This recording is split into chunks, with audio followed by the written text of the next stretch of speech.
Hi friends, ഇന്നലെ നിഫ്റ്റിയുടെ closing 24,200 എന്ന അതിൻ്റെ ആ ഒരു സപ്പോർട്ട് ലെവൽ ബ്രേക്ക് ചെയ്ത് 24,198 വരെ എത്തിക്കൊണ്ട് ക്ലോസ് ചെയ്തപ്പോൾ തന്നെ ഒരു അപകടം മണത്തിരുന്നു.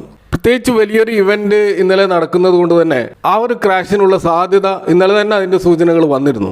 അപ്പോൾ ഗ്യാപ് ഡൗൺ ഓപ്പൺ ആയിട്ട് ഇന്ന് 23,877 ഓപ്പൺ ചെയ്തത്. അപ്പോൾ ഒരു ഘട്ടത്തിൽ 24,000 എന്നുള്ള ആ ഒരു സൈക്കോളജിക്കൽ ലെവൽ നിഫ്റ്റി ക്രോസ് ചെയ്തെങ്കിലും പക്ഷെ പിന്നീട് ഇമ്മീഡിയറ്റ് ആയിട്ടുള്ള അതിൻ്റെ സപ്പോർട്ട് ലെവലിലേക്ക് തന്നെ താഴോട്ട് വരുന്നതായിട്ടാണ് നമുക്ക് കാണാൻ കഴിഞ്ഞത്. അപ്പോൾ ഏറ്റവും ഒടുവിലായിട്ട് നിഫ്റ്റി 23,950 എന്നുള്ള അതിൻ്റെ ആ ഒരു സപ്പോർട്ട് ലെവലിന് മുകളിൽ ക്ലോസ് ചെയ്തു എന്നുള്ളത് ഒരു ശുഭകരമായ ഒരു കാര്യമായിട്ട് നമുക്ക് കാണാൻ പറ്റും. അപ്പോൾ R4Iലേക്ക് എല്ലാവർക്കും ഒരിക്കൽ കൂടി സ്വാഗതം. അപ്പോൾ അമേരിക്കൻ ഫെഡറൽ റേറ്റ് കട്ടിൻ്റെ പ്രസ്താവന നടത്തിയതിനു ശേഷം ജെറോം പവൽ നടത്തിയിട്ടുള്ള കമൻട്രി വളരെ ആശങ്കയോടെയാണ് അമേരിക്കയിലെ ഇൻവെസ്റ്റർ ആ സമൂഹം കേട്ടത്. കാരണം റേറ്റ് കട്ട് ഉണ്ടാവുമെന്ന് എല്ലാവരും പ്രതീക്ഷിച്ചതാണ്. അത് മുമ്പേ തന്നെ അത് ഓൾറെഡി മാർക്കറ്റ് ഡിസ്കൗണ്ട് ചെയ്തതാണ്. പക്ഷേ ഈ ഒരു കമൻട്രിയിൽ അദ്ദേഹം പറഞ്ഞ ആ ഒരു കാര്യം 2025 കലണ്ടർ ഇയർ അവസാനിക്കുമ്പോഴേക്കും 4 റേറ്റ് കട്ട് പ്രതീക്ഷിച്ച സ്ഥാനത്ത് 2 റേറ്റ് കട്ട് മാത്രമേ ഉണ്ടാകൂ എന്ന പ്രസ്താവന അതൊരു ഇടുത്തി പോലെയാണ് മാർക്കറ്റ് കേട്ടത്. കാരണം ഇപ്പോൾ തന്നെ അമേരിക്കൻ മാർക്കറ്റ് ഹൈ പിയിൽ നിൽക്കുന്ന ഒരു മാർക്കറ്റാണ്. കാരണം ലോകത്തിൻ്റെ നാനാഭാഗത്തു നിന്നും വലിയ തോതിൽ പണം അവിടത്തേക്ക് ഒഴുകിയിട്ടുണ്ട്. അതിൻ്റെ ഭാഗമായിട്ട് അവിടുത്തെ മാർക്കറ്റൊക്കെ ഹൈയിലേക്ക് പോയിരുന്നു. അപ്പോൾ ആ ഒരു ഹൈയിൽ നിൽക്കുന്ന മാർക്കറ്റ് സ്വാഭാവികമായിട്ടും ഇത്തരത്തിലുള്ള ഒരു ന്യൂസിന് വേണ്ടി കാത്തുനിൽക്കുന്നത് പോലെയാണ് നമുക്ക് കാണാൻ കഴിയുക. അതൊരു ട്രിഗർ പോയിൻ്റായിട്ട് ഉപയോഗിച്ചുകൊണ്ട് വലിയൊരു സെല്ലിംഗ് മോഡിലേക്ക് മാർക്കറ്റ് പോയി. അപ്പോൾ ഈ ജെറോം പവലിൻ്റെ ഈ ഒരു പ്രസ്താവന ഭാവിയിൽ ഇൻഫ്ലേഷൻ പൂർണ്ണമായിട്ടും അണ്ടർ കൺട്രോളിലായിട്ടില്ല എന്നൊരു ഭീഷണി അവിടെ നിലനിൽക്കുന്നുണ്ട്. അപ്പോൾ അതാണ് മൊത്തത്തിലൊരു നെഗറ്റീവ് സെൻറ്റിമെൻറ്റ്സ് സൃഷ്ടിച്ചിട്ടുള്ളത്. എന്നാൽ വലിയൊരു റിസഷനിലേക്കൊന്നും മാർക്കറ്റ് പോകില്ല എന്ന അദ്ദേഹത്തിൻ്റെ പോസിറ്റീവായിട്ടുള്ളൊരു പ്രസ്താവനയും ഉണ്ടായിരുന്നു.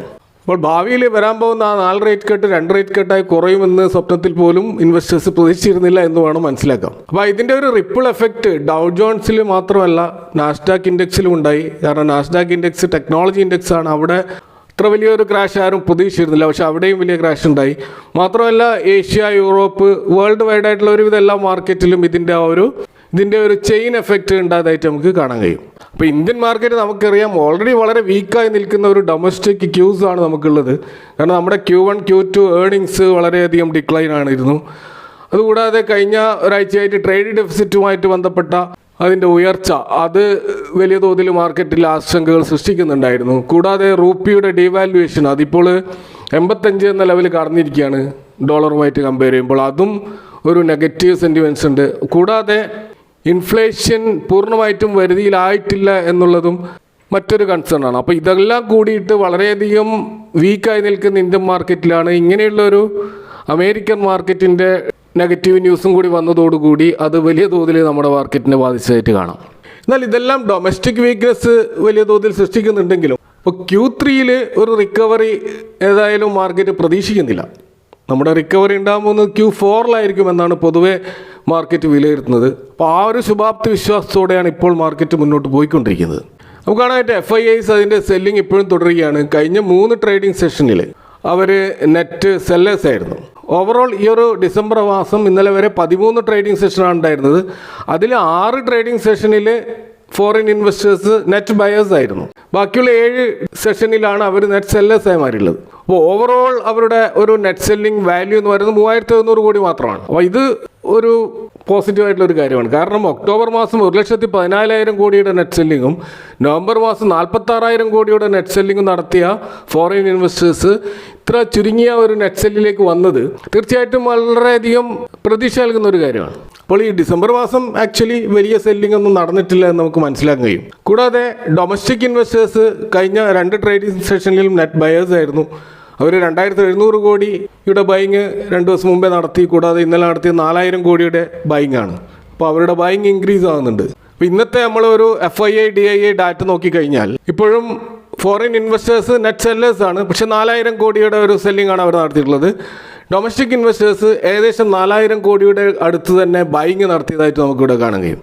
അപ്പോൾ ഇന്നത്തെ ഡാറ്റ സൂചിപ്പിക്കുന്നത് DIS ബൈങ് മോഡിലേക്ക് നല്ല തോതിൽ വരുന്നുണ്ട് എന്നുള്ളതാണ്. കാരണം ഡൊമസ്റ്റിക് ഇൻവെസ്റ്റേഴ്സിൻ്റെ കയ്യിൽ നമുക്കറിയാം ഇഷ്ടംപോലെ പണം സിപ്പ് വഴിയും മറ്റ് മ്യൂച്വൽ ഫണ്ട് റീറ്റെയിൽ ഇൻവെസ്റ്റേഴ്സിൻ്റെ കയ്യിലൂടെയൊക്കെ വൻതോതിലേക്ക് പണം ഒഴുകുന്നുണ്ട്. അപ്പോൾ ഈ പണം സ്വാഭാവികമായിട്ടും അവരെ സംബന്ധിച്ചിടത്തോളം ഹോൾഡിംഗ് ആയിട്ട് കയ്യിലുണ്ട്. അത് ഇത്തരത്തിലുള്ള അവസരങ്ങളാണ് അവരതിന് ഉപയോഗിക്കുക. ഇപ്പോൾ നമുക്കറിയാം കഴിഞ്ഞ ഒരു ദിവസം മുമ്പേ ഗ്രീഡി സോണിൽ ഉണ്ടായിരുന്ന മാർക്കറ്റ് മൂഡ് ഇൻഡെക്സ് ഇപ്പോൾ ഫിയർ സോണിലേക്ക് വന്നിരിക്കുകയാണ്. അപ്പോൾ ഫിയർ സോൺ എന്ന് പറയുമ്പോൾ സാധാരണ നോർമൽ ശരാശരി ഇൻവെസ്റ്റർ വളരെയധികം ഭയക്കുന്ന ഒരു സന്ദർഭമാണ്. പക്ഷേ ഡൊമസ്റ്റിക് ഇൻവെസ്റ്റേഴ്സ് അല്ലെ ബിഗ് ബയേഴ്സിനെ സംബന്ധിച്ചിടത്തോളം അവർക്കിത് ഗോൾഡൻ ഓപ്പർച്യൂണിറ്റി ആയിട്ട് അവരത് കാണുക. അതുകൊണ്ടാണ് വൻതോതിലുള്ള ബൈങ് അവരെ DIS നടത്തിയതായിട്ട് നമുക്ക് കാണാൻ കഴിയുന്നത്. അപ്പോൾ അതുകൊണ്ട് തന്നെ ഒരു നോർമൽ ഇൻവെസ്റ്റർ സ്വാഭാവികമായിട്ടും ചെയ്യേണ്ടത് ഇതൊരു അവസരമായിട്ട് കാണുക എന്നുള്ളതാണ്. അപ്പോൾ അത്തരത്തിൽ നമ്മളെ സംബന്ധിച്ചിടത്തോളം അണ്ടർ വാല്യൂഡ് ആയിട്ട് കിടക്കുന്ന സെക്ടറുകളും സ്റ്റോക്കുകളും പരിശോധിക്കുക എന്നുള്ളതാണ് ഏറ്റവും പ്രധാനം. അപ്പോൾ അങ്ങനെ നോക്കുമ്പോൾ നമുക്കിവിടെ കാണാൻ കഴിയുന്ന ഏറ്റവും അണ്ടർ വാല്യൂഡ് ആയിട്ട് കിടക്കുന്ന ഒരു സെക്ടറാണ് ബാങ്കിങ് സ്റ്റോക്കുകൾ. ഇപ്പോൾ നിഫ്റ്റി കഴിഞ്ഞ ഒരു വർഷം 11% ഓവറോൾ റിട്ടേൺ ആണ് നൽകിയിട്ടുള്ളത്. സ്മോൾ ക്യാപ്പ് ഇൻഡെക്സ് നമ്മൾ നോക്കുകയാണെങ്കിൽ നിഫ്റ്റിയുടേത് 30%-അടുത്തും മിഡ് ക്യാപ്പ് ഇൻഡെക്സും ഏകദേശം 30%-ഓളം മുന്നേറ്റം കാഴ്ചവെച്ചിരുന്നു.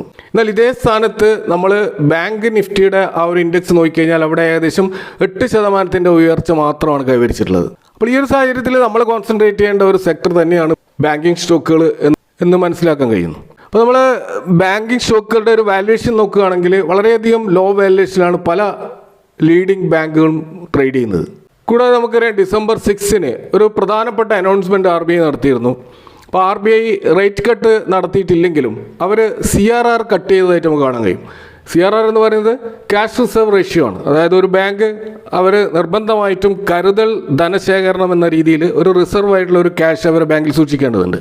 ആ സൂക്ഷിക്കേണ്ട എമൗണ്ട് 4.5%-ൽ നിന്ന് 4% ആയിട്ട് ചുരുക്കിയിരുന്നു. ഏകദേശം 50 ബേസിസ് പോയിന്റിന്റെ ഒരു കട്ട് അനുവദിച്ചിരുന്നു. അപ്പോൾ ഈ കട്ടിന് 25 ബേസിസ് പോയിന്റ് ഈ December 14 അതുപോലെ വരുന്ന December 28 2 ഘട്ടങ്ങളായിട്ട് ഈ കട്ടിങ് അനുവദിച്ചിട്ടുള്ളത്.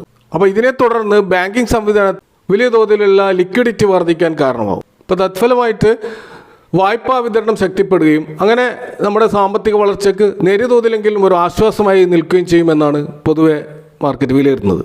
അപ്പോൾ ഈ ഒരു സാഹചര്യത്തിൽ ബാങ്കിങ് സ്റ്റോക്കുകൾക്ക് അത് അനുകൂലമായി മാറാൻ സാധ്യതയുണ്ടെന്നും അപ്പോൾ ബാങ്കിങ് സ്റ്റോക്കുകളുടെ Q3, Q4 റിസൾട്ടുകൾ കുറച്ചുകൂടി മെച്ചപ്പെടാൻ സാധ്യതയുണ്ടെന്നുമാണ് പൊതുവെ വിലയിരുത്തപ്പെടുന്നത്. അപ്പോൾ ഈ ഒരു സാഹചര്യത്തിൽ നമ്മൾ വാച്ച് ലിസ്റ്റ് ആഡ് ചെയ്തുകൊണ്ട് ഓരോ ഡിപ്പിലും അക്യുമുലേറ്റ് ചെയ്യാൻ പറ്റുന്ന 5 സ്റ്റോക്കുകളെ കുറിച്ചാണ് ഈ വീഡിയോയിൽ നിങ്ങളുമായിട്ട് പങ്കുവെക്കുന്നത്. അതിൽ ഒന്നാമത്തെ സ്റ്റോക്ക് SBI തന്നെയാണ്. PSU സെഗ്മെൻറ്റിലുള്ള ഏറ്റവും പ്രധാനപ്പെട്ട നമുക്ക് ഒഴിച്ചുകൂടാനാവാത്ത ഒരു സ്റ്റോക്ക് തന്നെയാണ് SBI. ഇതിപ്പോൾ അതിൻ്റെ 52 വീക്ക് ഹൈയിൽ നിന്നും 8% മാത്രം കറക്റ്റ് ചെയ്തുകൊണ്ടാണ് നിൽക്കുന്നത്. കറണ്ട് പ്രൈസ് 833 എന്നുള്ള ലെവലിലാണ്. സ്റ്റോക്കിൻ്റെ PE 9.7% മാത്രമേ ഉള്ളൂ. അപ്പോൾ ഈ സ്റ്റോക്ക് നമുക്ക് പരിഗണിക്കാവുന്ന ഒരു സ്റ്റോക്കാണ്. മറ്റൊന്ന് HDFC ബാങ്കാണ്. പ്രത്യേകിച്ച് ഫോറിൻ ഇൻവെസ്റ്റേഴ്സിൻ്റെ പ്രധാനപ്പെട്ട ഒരു സ്റ്റോക്കായിട്ടുള്ള HDFC ബാങ്ക് അതിൻ്റെ കറണ്ട് പ്രൈസ് ഇപ്പോൾ 1793 1880 വരെ ഇതിൻ്റെ ഹൈ പോയിട്ടുണ്ടായിരുന്നു. അപ്പോൾ ആ ലെവലിലേക്ക് തിരിച്ചു പോകാനുള്ള എല്ലാ സാധ്യതയും ഈ സ്റ്റോക്കിലുണ്ട്. സ്റ്റോക്കിൻ്റെ PE ഇപ്പോൾ 19 എന്നുള്ള ലെവലിലാണ്. 52 വീക്ക് ഹൈയിലാണ് നിൽക്കുന്നതെങ്കിലും ഇതിൽ ആ ഒരു ലെവൽ ബ്രേക്ക് ചെയ്യുകയാണെങ്കിൽ തീർച്ചയായിട്ടും ഇനിയും മുന്നോട്ട് പോകാൻ സാധ്യതയുള്ള സ്റ്റോക്കാണ് HDFC ബാങ്കിൻ്റെ സ്റ്റോക്ക്. മറ്റൊന്ന് ICICI ബാങ്കാണ്. ഇതിൻ്റെ കറണ്ട് പ്രൈസ് 1290 ഹൈ പോയത് 1362 വരെ ആയിരുന്നു. ഈ സ്റ്റോക്കിൻ്റെ PEയും HDFCയുടെ അതേ PEയിലാണ് ഇപ്പോൾ പോയിക്കൊണ്ടിരിക്കുന്നത്. അതേപോലെ കറക്ഷൻ നോക്കുകയാണെങ്കിലും 52 വീക്ക് ഹൈയിൽ നിന്നും 5% മാത്രമാണ് താഴോട്ട് വന്നിട്ടുള്ളത്. അപ്പോൾ HDFCയും ICICI ബാങ്കും ഒരേ രീതിയിൽ സഞ്ചരിക്കുന്ന സ്റ്റോക്കുകളാണ് നമുക്കിവിടെ മനസ്സിലാക്കാൻ കഴിയും. മറ്റൊന്ന് ഫെഡറൽ ബാങ്കാണ്. ഫെഡറൽ ബാങ്ക് 201 രൂപ ലെവലിലാണ് ഇപ്പോൾ ട്രേഡ് ചെയ്യുന്നത്. 217 ഇതിൻ്റെ ഹൈ 11% എന്നുള്ള PEയിലാണ് ഇത് കാണാൻ കഴിയുക.